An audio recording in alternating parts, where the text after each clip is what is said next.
সোহরাওয়ার্দী কলেজের ভিতরের পরিস্থিতি যদি আপনাদেরকে দেখাই, যেখানে ব্যাপক ভাঙচুর করা হচ্ছে। কিছুক্ষণ আগে আমরা এটি দেখতে পেরেছি।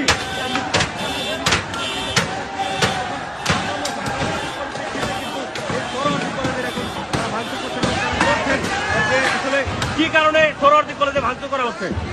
ওরা দেমাতৃ কলেজের উপরে হামলা করছে। দেমাতৃ কলেজ